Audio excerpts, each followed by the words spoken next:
Hello, my friend. Today, I want to talk about creating new habits.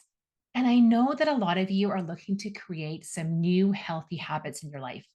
Maybe it's getting back to yoga on a regular basis. Maybe it's starting a journaling practice.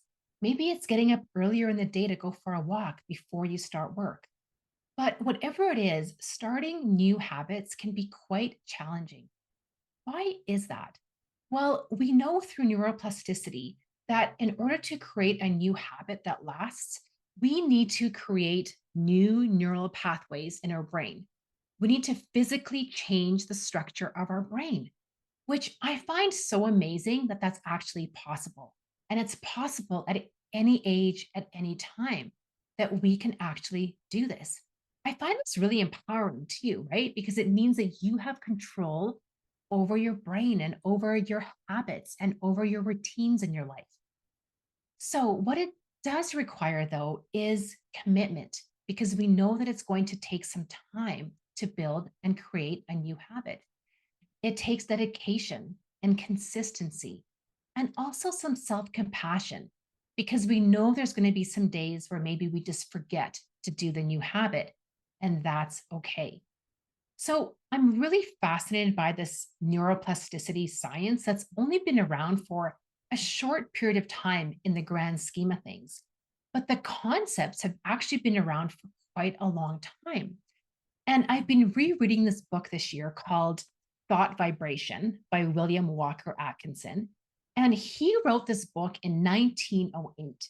And really, this book is all about neuroplasticity, even though that's not what he calls it, because that term didn't exist 115 years ago.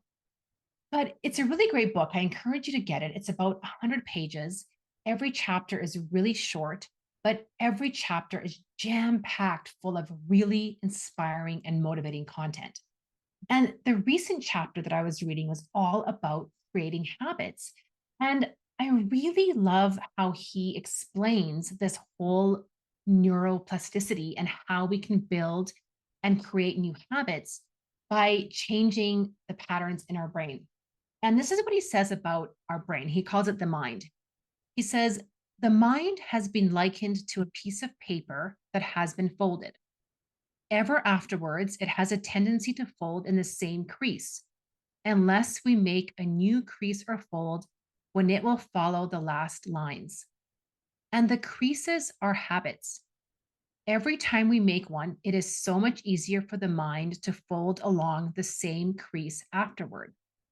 Let us make our mental creases in the right direction. I really love this because to me, it explains how the brain works. It's like a piece of paper.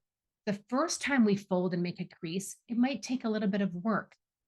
The second time, it will be easier. But say after the 50th time, when we take out that piece of paper and fold it, it will just automatically fold over really easily. And that's what we're doing when we're building these new neural pathways in our brains with new habits.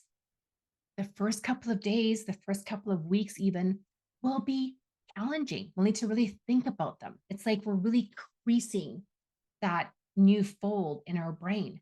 But eventually, it will become like autopilot. It will become automatic and way easier. And it will become just part of our life. Now, the other component to this is really recognizing the why, the reason behind wanting to create this new habit. And that's going to be individual and personalized for every one of you. But it is really important to know, why do you want to create this new habit? Because when things get challenging and we don't want to get up earlier in the morning, we need to remember our why behind that. And so he actually asked this really great question in this chapter. And he's talking about having these two choices. So, say, for example, the example of getting up earlier in the morning. We have the choice to get up early in the morning and go for a walk, or we have the choice to stay in bed and just sleep in. And what he says is that if you are confronted with this question of which of these two things should I do, the best answer is, I will do that which I would like to become a habit with me. And I just find that so inspiring because it makes me remember why I want to create this habit and why I want to keep that crease getting folded over so that it becomes part of me. Right. And so I hope that this helps you as you start to create a new habit to know and understand how our brain works, and also to understand the power of knowing the reason why you want to create this new habit. So I look forward to hearing from you any questions or comments, or if you need help in creating new habits.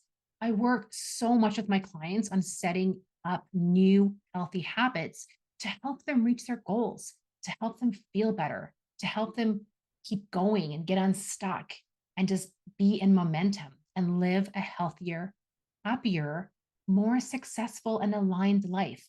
And I would love to help you as well.